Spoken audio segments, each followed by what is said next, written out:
자, 우리 이제 말씀을 보겠습니다. 마태복음 우리 8장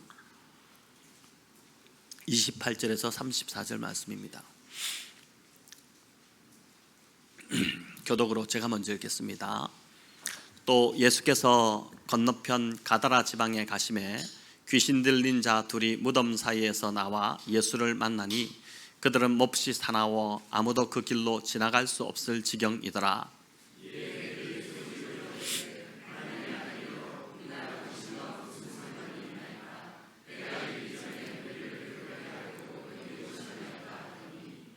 마침 멀리서 많은 돼지떼가 먹고 있는지라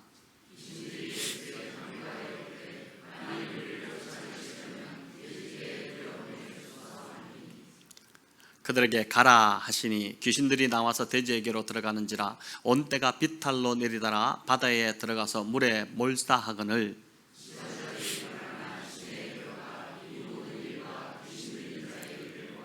함께 읽겠습니다. 온 시내가 예수를 만나려고 나가서 보고 그 지방에서 떠나가시기를 간구하더라. 아멘. 네, 오늘 마태복음 8장의 내용인데 지난주까지 이제 4장에 예수님이 마귀에게 시험 받으시는 그 설교를 4번에 걸쳐서 말씀을 드렸고, 또 5장부터는 이제 팔복, 지금 금요기도에서 저희가 다루고 있는 팔복이요, 그 팔복 말씀이 끝나고 나면은 참 주옥 같은 산상수훈의 그 교훈들이 이어집니다. 그래서 제가 5, 6, 7장을 금요기도에서 계속 좀 이어가고자 하고, 그래서 이제 오늘 8장을 주일 설교로 좀 이어가고자 합니다. 오늘 제목이 살아있으나 죽은 자들, 이런 제목인데, 오늘 본문은 예수님께서 가다라 지방에서 귀신을 쫓아내신 이야기입니다. 병행 본문이 있는데 마가복음 5장입니다. 마가복음 5장에 보면은 이 가다라가 아닌 거라사 지방으로 되어 있습니다. 기록에 따라 약간의 그 지명 차이가 있지만 이 두 곳 모두 갈릴리 그 호수를 끼고 있는 데가볼리에 속한 마을입니다. 데가볼리는 데카와 폴리스의 합성어입니다. 데카가 숫자 이제 10이라는 뜻이고 폴리스가 도시라는 뜻입니다. 그러니까 이제 데가볼리, 데카폴리스는 10개의 도시라는 뜻이죠. 로마는 주로 이제 10개의 도시를 묶어서 하나의 행정구역으로 정했는데 이 데가볼리가 그런 행정구역 중에 하나였습니다. 쉽게 말해 이곳은 유대 땅이 아닌 이방 땅입니다. 유대의 그 헤롯 왕이 통치하던 땅이 아닌 로마의 총독들이 다스리던 그런 곳이었습니다. 로마가 통치하던 대부분의 그 지역과 비슷하게 이곳 데가볼리도 빈부의 격차가 참 심했는데 주민들은 주로 이제 돼지 치는 일을 생업으로 삼아 살아갔습니다. 그나마 그 돼지도 자신들의 소유가 아니라 로마 귀족들의 돼지를 대신 치는 일이었습니다. 당시 로마 사회에서 부를 가늠하는 것 중에 하나가 바로 돼지떼의 소유였습니다. 얼마나 많은 돼지떼를 가지고 있느냐, 그 부를 상징하는 것이었죠. 귀족들은 재산으로 돼지떼를 소유했고 빈민들은 그 귀족들의 돼지를 치며 입에 풀칠을 하며 살아가야 했습니다. 그런데 이 유대인들에게 돼지는 부정한 동물이었죠. 심지어 그들은 돼지고기도 먹지 않습니다. 지금도 이슬람이나 정통 유대인들은 돼지고기를 먹지 않고 돼지를 취급하지 않습니다. 그래서 이 가다라 지방은 사실 유대인들이 가기를 꺼려하던 그런 지역이었습니다. 그런 곳에 예수님께서 제자들과 함께 방문하셨고 그곳에서 귀신 들린 그 자를 고쳐주셨습니다. 28절은 이 두 사람이 무덤 사이에서 나와 예수님을 만났다 이렇게 하고 있습니다. 마가복음 5장에서는 그가 무덤 사이에 거처했다 이렇게 되어 있습니다. 당시 무덤은 우리나라 무덤처럼 이제 매장하고 봉분을 세우는 형태가 아니라 언덕에 파놓은 굴이었습니다. 땅을 파기도 하고 절벽 같은 곳을 파기도 했고 또 이제 돌로 된 것을 파기도 했고 그렇게 해서 이제 굴을 팠는데 당시 부자들은 이제 가족묘로 사용하기 위해서 상당히 좀 정교하고 깊게 굴을 팠다고 합니다. 그리고 그 무덤 입구는 주로 이제 귀신 들린 자들이나 나병 환자들이 집에서 이제 쫓겨나서 그곳에서 기거를 했습니다. 무덤은 신체가 있는 곳이니 사람들이 잘 안 가죠. 기피하지 않습니까? 또 음산하기도 하고 기분이 결코 유쾌하지 않습니다. 무덤을 좋아하는 사람은 뭐 많이 없죠. 그래서 사람들이 찾아오지 않는 곳, 잘 찾아오지 않는 곳입니다. 특히 유대인들은 율법에 따라 죽은 시체를 접촉하면 부정하게 되기 때문에 무덤도 기피했습니다. 그러니 지금 예수님과 제자들은 유대인들이 기피하는 곳만 골라서 간 것입니다. 주님의 이런 모습은 주님을 따르는 저와 여러분이 이 땅에서 어떤 삶을 살아야 하는지를 잘 보여줍니다. 세상 사람들이 좋아해서 몰리는 곳이 아니라 다들 기피하는 곳, 다들 가기 싫어하는 곳, 다들 하기 싫어하는 것, 그런 곳에 가서 그것을 회복하고 새롭게 하는 자들이 바로 그리스도인들이라는 것입니다. 우리도 살면서 불결한 곳 가고 싶지 않고 또 나와 코드가 맞지 않는 사람들 만나고 싶어 하지 않습니다. 여행을 가도 좋은 곳으로 가고 싶지, 지저분하고 냄새나고 또 막 벌레들 우글거리고 이런 곳에 내 돈 들여서 여행 가려고 하지 않지 않습니까?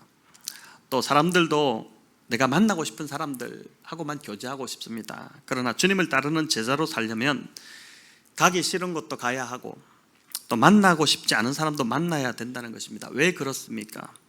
사람을 살리기 위해서입니다.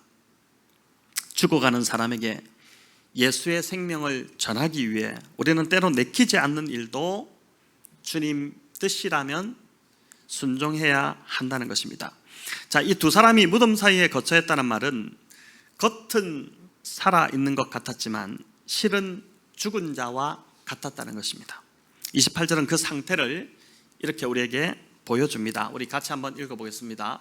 그들은 몹시 사나워 아무도 그 길로 지나갈 수 없을 지경이더라. 그들은 몹시 사나워서 사람들이 그 앞을 지나갈 수 없었다고 합니다. 사람들이 접근할 수 없을 정도로 사나웠으니 가족들도 데리고 있을 수 없지 않았겠습니까? 가족 중에 이런 자가 한 사람이 있다면 가족 전체의 삶이 무너지고 살아도 사는 것 같지 않는 그런 상황이 될 것입니다. 마가복음 5장에 의하면 귀신 들린 자는 늘 소리를 질렀고 돌로 자기의 몸을 이제 상해를 입혔다 이렇게 합니다. 늘 소리를 지르고 이렇게 하니까 어떻게 사람이 같이 살 수 있겠습니까? 하도 자기 몸을 상하게 하니까 안 되겠다 싶어서 사람들이 그를 쇠사슬로 묶어서 이렇게 딱 묶어 놓았는데 귀신 들린 자들이 힘이 세죠. 괴력이 얼마나 강한지 쇠사슬과 쇠고랑을 탁 끊어버리니까 이제는 더 이상 아무도 그를 제어하지 못하게 된 것입니다. 사람들이 더 이상 그에게 접근하지 못하게 된 상황입니다. 자, 이 사람들에게, 이 두 귀신 들린 자에게 우리 주님이 찾아가셨습니다. 그들을 고치시고 온전케 하시기 위해, 그들을 귀신의 소나기에서 구원하시기 위해 주님이 찾아오신 것입니다. 그래서 이 가다라 지방의 귀신 들린 자들은 저와 여러분의 옛 모습을 떠오르게 합니다. 주님이 저와 여러분에게도 찾아오셨습니다. 우리가 주님을 찾아간 것이 아니죠. 주님이 우리에게 찾아오셨죠. 높고 높은 하늘의 영광스러운 보좌를 버리시고 그곳을 떠나서 낮고 천한 마치 귀신 들린 자 같이 살던 우리에게 찾아오셨습니다. 우리 역시 무덤에 거한 귀신 들린 자처럼 겉은 살았으나 영은 죽은 자였습니다. 하나님이 생명이시고 하나님 안에 생명이 있는데 그 생명 대신 하나님을 떠났으니 생명이 없어졌으니 어떻게 됩니까? 영이 죽은 자로 우리가 살았지 않습니까? 어떤 분들은 예수 믿기 전에 늘 소리를 지르는 자들도 있었을 것입니다. 분노가 조금만 쌓여도, 조금만 일해도 불같이 화를 내는 자들 있었습니다. 그래서 가족도 이웃도 그를 제어하지 못했을 것입니다. 또 어떤 분은 이 귀신 들린 자가 무덤에서 굴렀던 것처럼 술에 취해서 지저분한 길바닥에서 그냥 쓰러져 자기도 하고 했을 것입니다. 그런 경험들이 아마 예수 믿기 전에 한 번쯤은 다 있으실 것 같은데, 술과 담배와 도박과 음란에 중독되어 몸이 상한 채로 자신을 해치며 살아왔을 수도 있습니다. 재밌는 건 이 복음서에서 귀신을 지칭할 때 그냥 귀신이라고 하지 않고 꼭 더러운 귀신 이렇게 이제 부릅니다. 귀신은 더러운 것입니다. 생각도 더럽고 하는 짓도 더럽고 그 귀신의 언어도 참 더럽고 역겹습니다. 그래서 우리가 그러지 않습니까? 잘 치우지 않고 더럽게 사는 집에 가면 뭐라고 합니까? 우리 자녀들 책상 정리 잘 안 하면 뭐라고 합니까? 야! 귀신 나올 것 같다. 그렇게 이야기하죠.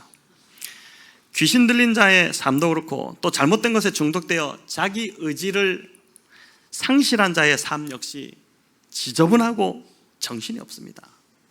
생각과 삶이 정돈되지 않고 좀 정돈된 채로 살아야 되는데 늘 지저분해가지고 보면 참 혼란스럽습니다.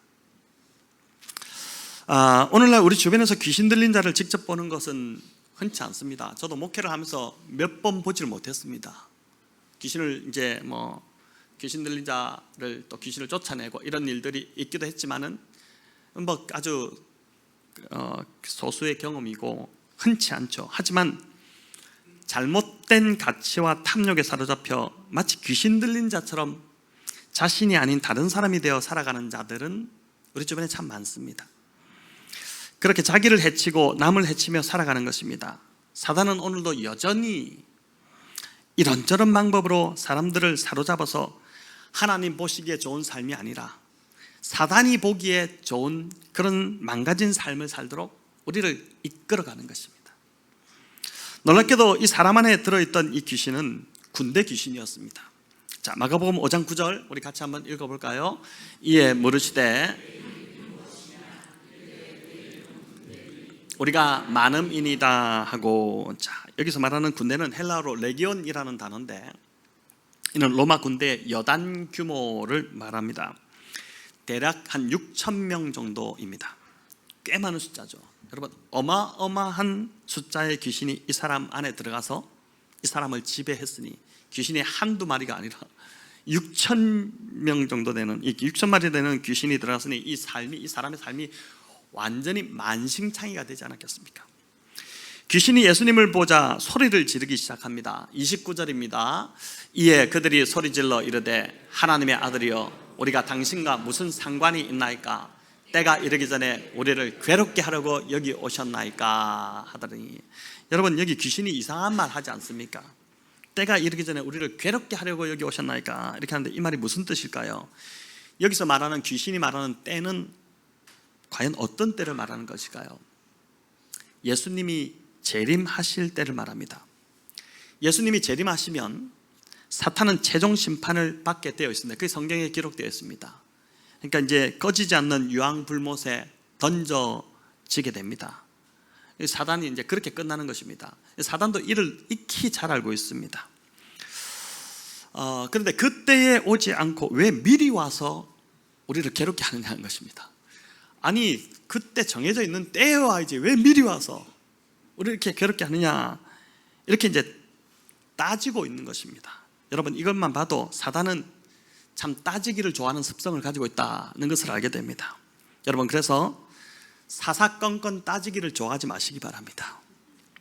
그런 삶은 그 사람 자신뿐만 아니라 주변 사람들도 굉장히 좀 피곤하고 힘들고 고통스럽고 그렇게 만듭니다. 허물이 보여도 좀 덮어주고 지지해주고, 어쩔 때는 속이 터질 때가 있지 않습니까? 어떤 사람은 속이 터질 것 같고 뚜껑이 열릴 것 같고, 그렇다 하더라도 내가 좀 더 한 번 더 참고, 그러면서 이제 응원해주는 그런 주님 닮은 삶을 우리 성도님들 다 살아가시기를 바랍니다. 귀신들이 자신들을 괴롭게 하지 말라고 반응하는 것은 예수님이 지금 귀신을 명해서 그 사람에게서 나오라고 했기 때문입니다. 귀신의 목적은 어떻게 해서든 사람을 장악해서 그 인생을 망가뜨리는 것입니다. 그런데 이제는 이 사람에게서 나와야 되니까 안 나오려고 지금 막 발악을 하는 것이죠.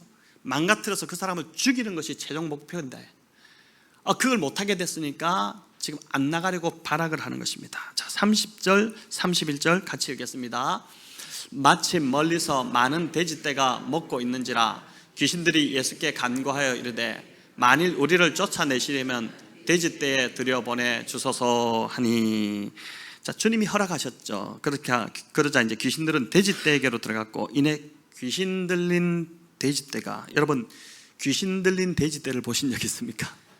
돼지가 막 귀신 들려가지고 막 난리를 치고 이런 돼지를 보셨나요?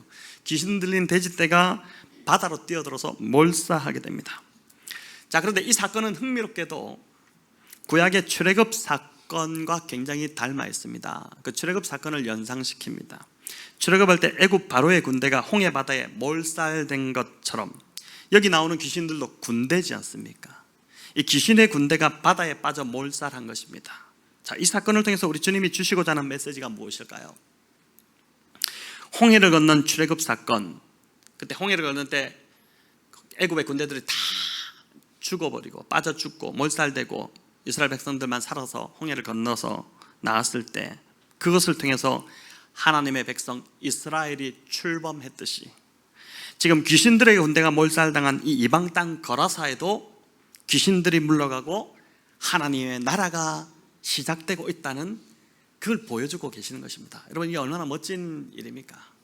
귀신들이 다 이제 떠나가고 하나님 나라가 시작되고 있다는 것입니다. 마가복음 5장 18절에 보면 예수님이 거라사 지방을 떠나려고 배에 오르게 되는데, 이제 그 일이 끝나고 난 뒤에 고침받은 사람이 예수님을 따라가겠다고 나와서 간청합니다. 근데 주님이 따라오라 이렇게 하지 않으시고 거절하시죠. 허락하지 않으십니다. 대신에 이 사람에게 미션을 주시는데, 집에 가서 너에게 하나님께서 얼마나 큰 일을 행하셨는지 그거를 가족들에게 알리라고 합니다. 근데 20절에 보니까 그가 예수님께서 자기에게 행하신 그 큰 일을 데가볼리에 막 다 전파했다고 합니다. 집 사람 정도에 말하는 것이 아니라 자기 마을 정도가 아니다. 그 데가볼리 10개의 마을에 다 돌아다니면서 하나님 나에게 이런 일을 행하셨다. 이 얼마나 놀라운 빅뉴스였겠습니까? 누구나 다 아는 사람인데, 완전히 골칫거리인데 이 사람이 이렇게 바뀌었으니까 얼마나 놀라웠겠습니까? 이 사람은 예수님께서 이방 지역으로 파송한 첫 선교사가 된 것입니다. 그 지방에서 가장 골칫거리고 문제덩어리였던 이 사람이 바뀌니까, 생각해 보십시오. 동네마다 문제거리, 골칫덩어리들이 있지 않습니까? 그런 사람이 바뀌어서 완전히 복음을 전하는 사람으로 바뀌는 그런 일들이 초기 우리나라 기독교가 전파될 때 그런 일들이 참 많았거든요. 근데 그렇게 바뀌니까 강력하게 주님을 증거하는 자로 바뀌게 된 것입니다. 한 사람의 변화가 한 도시를 바꾸고 또 한 지역을 바꾸는 일들이 일어난 것인데, 이것이 바로 세상과 다른 예수님이 세상을 바꾸시는 예수님의 방법이었던 것이죠. 세상은 데가볼리처럼 지역을 한 손에 장악할 수 있도록 10개의 도시로 탁탁 나누고 또 군대를 조직하고 이렇게 하면 세상을 지배할 수 있다고 그렇게 믿습니다. 그게 세상의 방식입니다. 군대 귀신도 똑같은 가치로 예수님께 대답했었죠. 마가복음 5장 9절에 아까 봤던 구절인데 잠시 보여주십시오. 뭐라고 합니까? 내 이름은 군대니 우리가 만음이니다, 이렇게 이야기하지 않습니까? 그 수를 지금 자랑하고 있거든요. 숫자와 힘으로 또 조직을 잘 갖추어 통제를 잘하면 세상을 지배하고 세상에서 성공하고 세상을 장악할 거로 그렇게 믿지만, 세상은 그렇게 변하지 않는다는 것입니다. 오히려 세상은 예수님으로 인해 변화된 한 사람에 의해서 세상이 반응하고 변화되는 일들이 일어나는 것이죠. 그래서 여러분, 교회도 조직, 숫자 이런 것 중요하겠지만 그것보다 더 중요한 것은, 정말 집중해야 될 것은 한 사람이 말씀으로 변화되는 일, 한 영혼이 말씀으로 변화되는 일에 관심을 가지는 것이 최우선입니다. 그게 바로 세상을 바꾸시는 우리 주님의 방법이기 때문에 교회도 그 주님의 방법을 따라가야 한다는 것이죠. 오늘 이 본문에서 집중해 보아야 할 또 한 가지가 있는데, 그건 가다라 지방 사람들의 반응입니다. 예수님이 행하신 놀라운 일을 듣고 사람들이 막 몰려왔지 않습니까? 눈으로 직접 확인해 보니까 정말 귀신 들렸던 자가 정신이 온전하여져서 앉아 있었습니다. 그런데 이 모든 상황을 확인한 사람들이 예수님께 요청한 것은 뭐였습니까? 제발 이 마을에서 떠나달라는 것이죠. 이 마을에서 떠나달라. 우리 33절, 34절 읽어보겠습니다. 치던 자들이 달아나 시내에 들어가서 이 모든 일과 귀신 들린 자의 일을 고하니 온 시내가 예수를 만나려고 나가서 보고 그 지방에서 떠나가시기를 간구하더라. 아멘. 자, 귀신에게 고통받던 한 영혼이 고침받은 것은 관심 전혀 없고 오로지 자신들이 키우던 돼지 2,000마리가 떼죽음 당한 것만 눈에 들어온 것입니다. 사람은 안중에도 없고 오직 경제적 손실만이 중요했던 것입니다. 만약 예수님이 또 다른 사람을 고쳐주신다면 또 다른 돼지떼가 막 몰사될 것 같으니까 사람을 치유하는 것은 요 한 사람 족합니다. 더 이상 고치지 마세요. 우리 지방에서 더 이상 사람 고치지 마세요.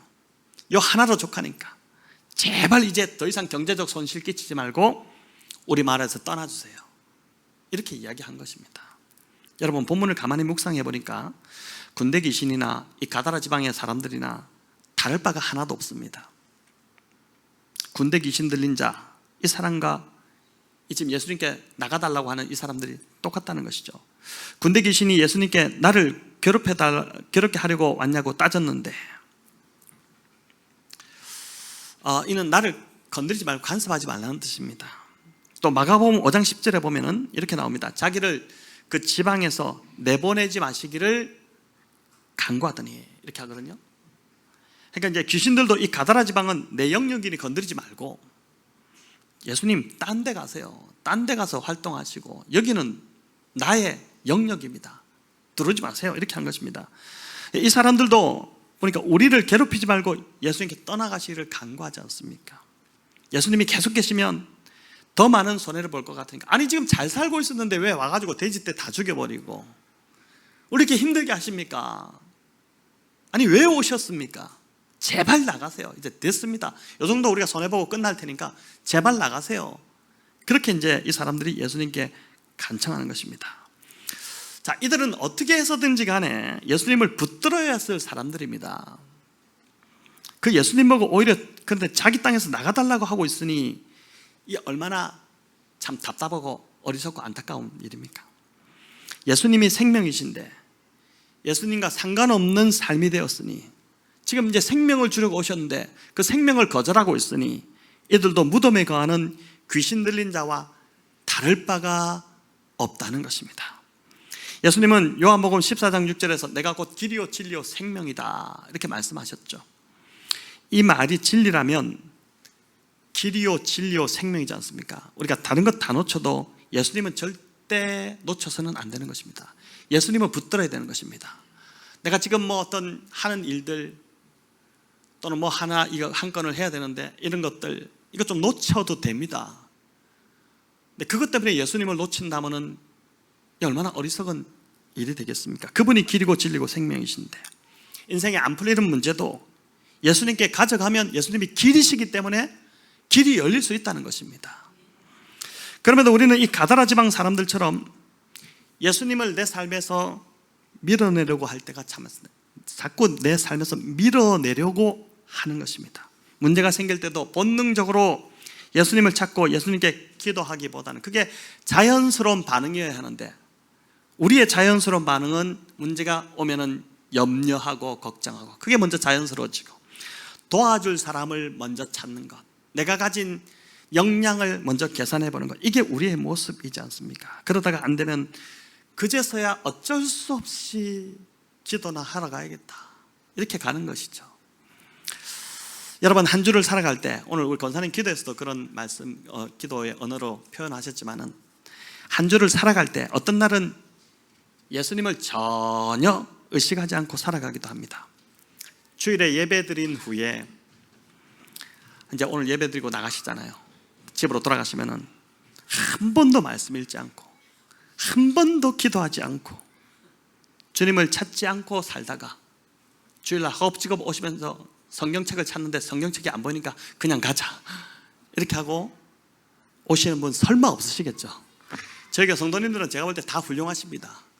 기도도 많이 하시고 개인적으로도 기도하시고 보이지 않는 곳에서도 또 지난번에 이제 워룸 우리가 영화 보고 나니까 그 워룸을 집에 이제 만드시려고 또 그렇게 애쓰시는 분들도 있고 이미 또 만들고 기도하시는 분들도 있고 하실 텐데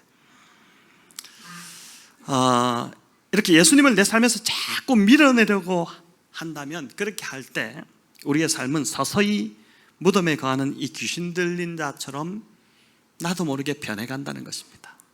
주님을 밀어내면 밀어낼수록 그렇게 변해간다는 것이죠. 요한일서 5장 11절 12절은 이렇게 말씀합니다. 자, 읽어볼까요? 또 증거는 이것이니 하나님이 우리에게 영생을 주신 것과 이 생명이 그의 아들 안에 있는 그것이니라. 아들이 있는 자에게는 생명이 있고 하나님의 아들이 없는 자에게는 생명이 없느니라. 아멘. 자, 이 생명이 어디에 있다고 합니까? 어디에 있다고요? 그의 아들, 즉 예수님 안에 생명이 있다고 그렇게 말씀하죠. 아들이 있는 자에게는 생명이 있고, 즉 하나님의 아들 예수님이 내 안에 계시고 그분과 내가 연결되어 있다면 생명이 있지만, 그러나 아들이 없는 자에게는 생명이 없다. 그분과 단절되어 있는 자에게는 생명이 없다는 것입니다. 자, 그래서 이렇게 본다면 교회를 오래 다니는 것이 중요하지 않습니다. 봉사를 많이 하고 교회를 섬기는 것 그 이전에 더 중요한 건 생명 대신 예수님과 내가 지금 연결되어 있느냐 하는 것입니다. 주일 예배를 드리는 것도 마찬가지입니다. 교회 나와 예배의 자리에 앉아 있다고 해서 다 된 것이 아닙니다. 내 의무를 다한 것 아니에요. 예배를 드리는 동안, 예배를 드리니 우리가 1시간 좀 넘게 이제 예배를 드리는데, 이 동안 내가 주님과 계속 연결되어 있어야 합니다.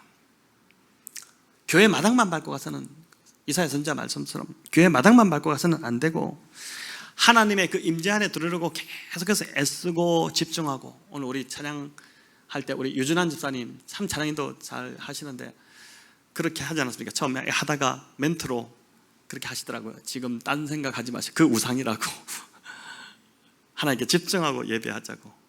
너무 좋은 멘트였어요. 그러니까 우리가 이제 예배 드릴 때 그렇게 가야 된다는 것이죠. 어떤 교회는 예배의 형식을 가지고 논란이 되기도 합니다. 찬양 예배를 드릴 것인지, 전통 예배를 드릴 것인지, 어떤 악기를 쓸 건지, 이런 것까지도 이제 왈가왈부하는데, 그러나 그런 형식보다 더 중요한 것은 예배를 드리는 동안 내가 주님과 연결되어 있느냐, 과연. 그게 중요한 것이죠. 한 통계조사에 이제 뭐라고 이야기하냐면은, 한국교회 예배 실태 조사를 했는데, 성도들의 주일 예배 참석하는 성도들의 30%만이 매주일 예배에서 하나님의 임재를 경험한다. 하나님의 임재를 예배 때마다 경험하는 사람이 30%밖에 안 된다는 것입니다. 그럼 나머지 70%는 뭡니까?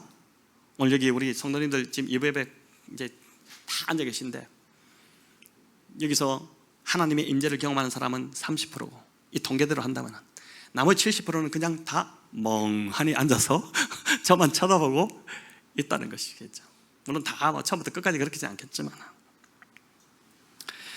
주일 예배가 살아계시며 그 자리에 임재하시는 우리 하나님을 만나는 자리가 되어야 하는데, 여러분 그렇게 해야지 우리가 살아나지 않습니까? 말씀이 우리 안에 심겨져야지 이게 생명이 돼서 우리가 살아나는데, 예배를 실패하면, 사실 한 주 예배를 실패하면 한 주를 실패하는 거예요. 주일이 첫날이지 않습니까? 월요일이 첫날이 아니거든요. 달력을 보십시오. 첫날이 주일입니다.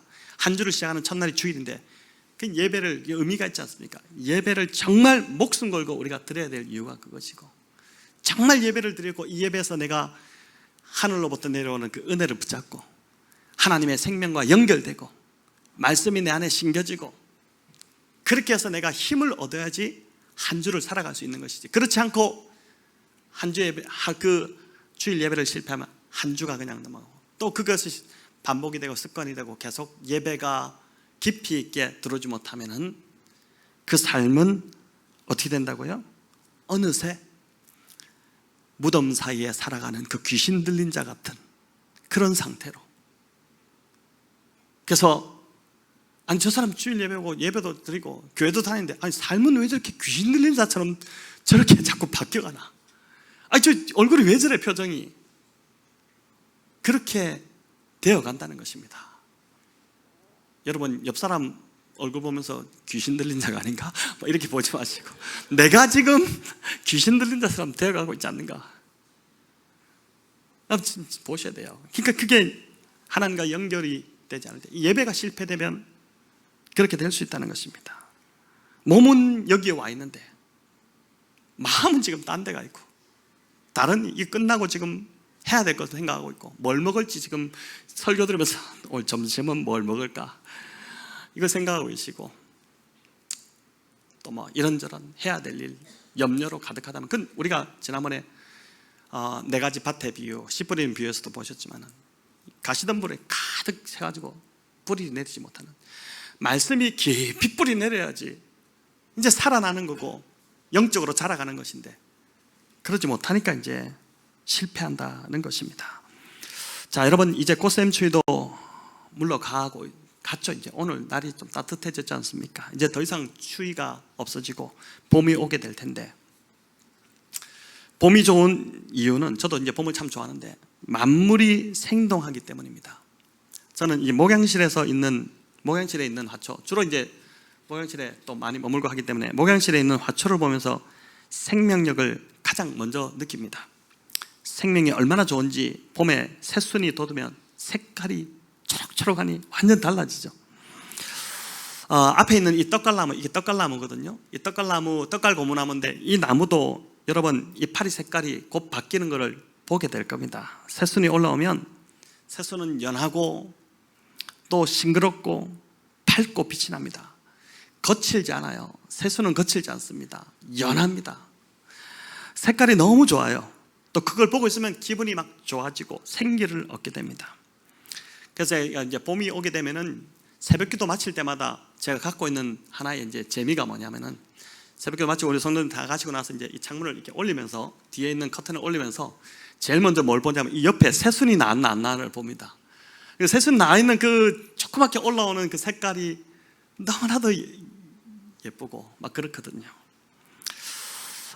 예수의 생명이 있는 자들도 이렇게 생기 있고 밝습니다. 또 부드럽고 연하고 빛이 납니다. 연하고 부드럽습니다. 여러분, 거칠지 않아요. 예수의 생명이 있는 자들, 예수의 생기가 있는 자들은 절대 거친 말을 하지 않습니다. 거친 언어가 사용하지 않습니다. 부드럽고 막 그렇습니다. 또 옆에 있는 자들에게 힘이 되고 밝은 에너지를 줍니다. 하지만 예수의 생명이었고 성령으로 충만하지 않은 자들은 이 귀신 들린 자처럼 어둡고 무겁고 주변 사람들을 참 불편하게 하고 그런 모습입니다. 마가복음 5장에 보면 이 귀신 들린 자는 부끄러운 줄도 모르고 밤낮 무덤 사이에서나 산에서나 가만히 있지 못하고 소리를 고래고래 지르고 다니고 자기 몸을 상해했다고 합니다. 여러분, 근데 귀신이 나가고 예수님이 가셔서 예수님의 생명이 그 사람 안에 들어가니까 어떻게 됩니까? 옷을 말끔하게 입고 정신이 온전해져서 조용히 앉아있는, 완전히 사람이 바뀐 모습, 그게 보여진 것이죠. 그러니까 삶이 예수님의 생명으로 인해서 평온해질 것입니다. 여러분, 이번 한 주도 예수님을 살면서 밀어내지 마시고 저와 여러분 예수님을 늘 의식하며 또 의지하며 찾으며 그렇게 살아가면 좋겠습니다. 오늘 보니까 대표기도도 그렇고 또 우리 찬양도 그렇고 말씀도 그렇고 다 여기에 좀 포커스가 맞춰져서 그렇게 우리에게 오늘 메시지를 주시는 것 같습니다. 살아보면 인생이 힘들지 않을 때가 없지 않습니까? 여러분, 인생이 힘들지 않을 때가 있던가요? 늘 스트레스가 우리를 따라다닙니다. 좋은 날보다도 좋지 않은 날이 더 많아요. 저도 지난주에 한번 이렇게 꼽아봤어요. 일주일을 꼽아보니까 힘든 날이 더 많더라고요. 대부분 다 그러실 거예요. 또 나이 들고 이러면 어떻게 됩니까? 통증이 온몸을 돌아다닙니다. 그렇죠? 그러니까 아픈 날보다 안 아픈 날이, 그러니까 안 아픈 날보다 아픈 날이 더 많아요, 사실. 이렇게 해보세요. 다 그럴 겁니다. 젊은 사람이나 나이 든 사람이나 다 똑같은 것 같아요. 좋은 날이 없습니다. 그렇다고 늘 짜증내고 늘 막 옆 사람 다가오지도 못하게 소리 지르고, 이 귀신 들린 사람처럼 조금만 해도 막 소리 지르고, 그래서 가족들이, 우리 자녀들이 뭘 말하려다가 다가오지도 못하고 지방으로 그냥 도로 들어가 버리고, 뭐 이렇게 해서 되겠습니까? 우리의 모습이 이 귀신 들린 자 같은 모습이 충분히 있다는 것입니다. 귀신 들리지 않았지만 우리가 성령으로 충만하지 않을 때, 예수의 영으로 우리 안에 충만하지 않을 때, 그 생명이 우리 안에서 충만히 흘러오지 않을 때 우리는 이렇게 될 수 있다는 것입니다. 여러분, 저와 여러분의 존재가 가족이나 주변 사람들에게 힘이 되고 생기가 되어야 하지 않겠습니까? 그 사람의 목소리만 들어도 전화했을 때 막 힘이 나고, 우리가 서로 통화하지 않아요. 통화했는데 전화기 드는 것조차도 좀 부담스럽고 이러면 안 되잖아요. 전화하고 싶어지고, 그 사람의 목소리만 들어도 막 힘이 나고, 막 아주 생기 있는 목소리가 전해져 올 때 그걸 들으면은 내가 힘이 없다가도 힘이 나고, 그런 게 참, 그런 삶이 되어야 하지 않겠습니까? 우리가 그런 삶으로 살아야 하지 않겠습니까? 그게 예수의 생명이 있는 자들의 모습이지 않습니까? 오히려 더 힘들게 하고 더 부담을 주고 더 두려움을 주는 존재가 되면 안 되지 않겠습니까? 우리가 예수님과 연결되어 있으면 됩니다. 요한복음 15장, 우리 주님이 십자가를 지시기 전 마지막으로 제자들에게 가르침을 주신, 그래서 유언장이라고도 불리는 그 포도나무의 비유, 유명한 포도나무의 비유인데, 주님 마지막으로 제자들에게 이 땅에 떠나시면서 주셨던 그 비유의 말씀이지 않습니까? 예수님은 포도나무고 너희는 가지라. 바로 우리가 가지라고 말씀하시는데, 가지가 나무에 붙어 있기만 하면 저절로 열매를 맺는다는 것입니다. 이 포도나무 비유에서 주님 안에 거한다는 것을 우리 주님이 뭐라고 말씀하셨습니까? 말씀 안에 거하는 것이다. 말씀 안에 거하는 것이 주님 안에 거하는 것이다. 우리라면 매일 말씀을 묵상하고 읽고 예배의 자리로 나오고 꾸준히 기도의 자리로 나오는 것입니다. 그 자리에서 말씀을 통해서 공급받고 생명을 다시 이제 우리가 받게 되는 것이고, 여러분 커피 좋아하시잖아요. 저도 커피 좋아하고, 커피 요즘은 그렇게 하잖아요. 우리 카페인 수혈하러 가야겠다. 너무 이제 밥 먹거나 점심 먹거나 피곤하니까 그 커피 안 먹으면 살 수 없어요. 우리가 똑같다니까요. 매주 금요 기도회에 왜 나와야 됩니까? 와서 우리가 성령으로 체험 받으러 나온 거죠. 뭐 의무감으로 나오는 게 아니라 우리가 나와야 될 이유가 그겁니다. 그렇게 우리가 체험받지 않고 어떻게 섬기겠어요? 우리가 체험받지 않고 어떻게 아이들을 가르치겠어요? 그들을 어떻게 이끌겠습니까? 우리가 채워져야지, 그래야지 우리가 그들을 이끌 수 있죠. 귀신 들리자 같은 모습으로 어떻게 아이들에게 다가가겠습니까? 성도들을 어떻게 섬기겠어요? 우리가 어떻게 우리의 맡은 역할을 감당하겠어요? 우리가 실력으로 하는 게 아니거든요. 무슨 실력이 있어서 이 자리에서 주님이 우리를 불러주셨습니까? 우리 실력 아니죠. 주님이 주신 능력으로 우리가 사는 자들인데, 그 능력을 매주 주일을 통해서, 금요 기도를 통해서, 새벽 기도를 통해서 받아야지 살아갈 수 있지. 어떻게 그 능력 안 받고 무슨 배짱으로 살 수 있다는 말입니까? 그 자리에 나오는 것이 생명을 회복하는 길임을 믿으시길 바랍니다. 요한계시록 3장 1절에 보면 사대 교회를 향한 주님의 책망이 나옵니다. 마지막으로 우리 같이 읽어볼까요?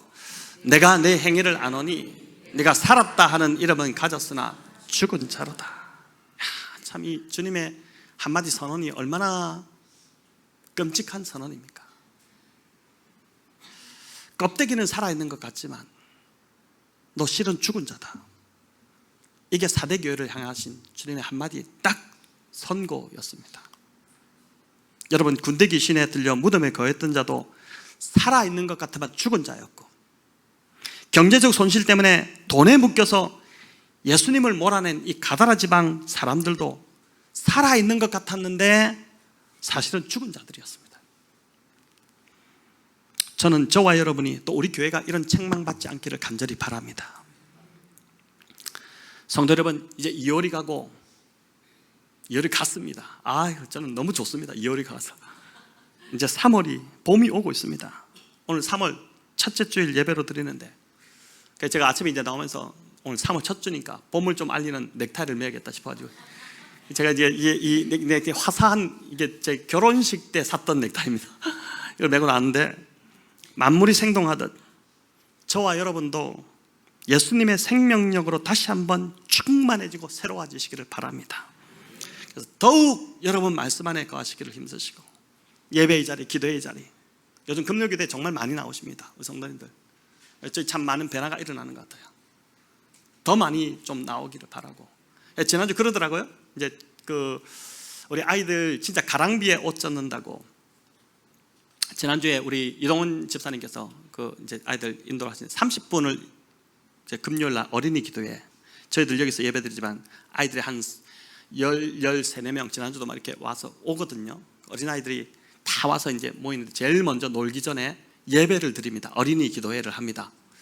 근데 그 선생님들이 우리 이제 헌신하셔서 돌아가면서 섬기고 계신데 이제 30분을 했는데 우리 이동훈 선생님 끝나고 하실 말씀이 아이들이 이렇게 베베 꼬지 않았다. 잘 이렇게 하더라. 참 이게 이제 조금 정착이 돼 가는 것 같다. 이렇게 하더라고요. 그 전주에 누가 섬겼냐면 우리 이제 다음 주에 학습받는 우리 오석원 이제 우리 오영진 집사님 둘째 오석원 선생님이 유치부 이제 보조교사이기 때문에 섬겼어요. 돌아가면서 순서가 돼가 섬겼는데 오히려 가서 이제 잘 할 줄 모르니까 아이들이 있다가 그거는 이렇게 하는 거고 지금 이 시간은 이거 하는 거고 그래서 이제 가르쳐 주니까 선생님 그러냐 이러면서 이제 선생님이 오히려 따라가는 아이들이 이제 계속 이게 지금 한두 달 지나면서 CIP라고 지금 Children in Prayer거든요. 기도하는 아이들 그 프로그램을 갖고 제가 지금 아이들이 하고 있는데 계속 꾸준히 하다 보니까 아이들 안에서 이제 내성이 생기는 거죠. 영성이 생기는 거죠. 저는 이제 참 그게 우리가 진짜 그런 것 같아요. 뭐 누가 처음부터 장인이 있습니까? 누가 처음부터 잘하는 사람이 있나요? 그냥 꾸준히 하나의 루틴을 계속 반복하면 거기서 바로 장인이 나오는 거죠. 영적인 것도 마찬가지라는 생각이 듭니다. 들락달락 하지 마시고 한번 마음 먹었으면은 끝까지 가는 거죠. 끝까지 우직하게 그렇게 꾸준하게 주님을 만나는 자리를 지켜낼 때 거기에서 믿음이 자라기 시작하고 신앙이 자라기 시작하고 영성이 뿌리를 내리기 시작하는 것입니다. 성도 여러분, 봄이 옵니다. 만물이 생동하고 있습니다. 이 봄에 여러분 영혼을 다시 한번 일깨우시길 바랍니다. 다시 한번 일어나셔서 주님을 향해서 정말 독수리같이 달려가시는 그래서 이 빛나는 3월을 살아가시는 우리 성도님들 다 되시기를 우리 주님의 이름으로 축원합니다.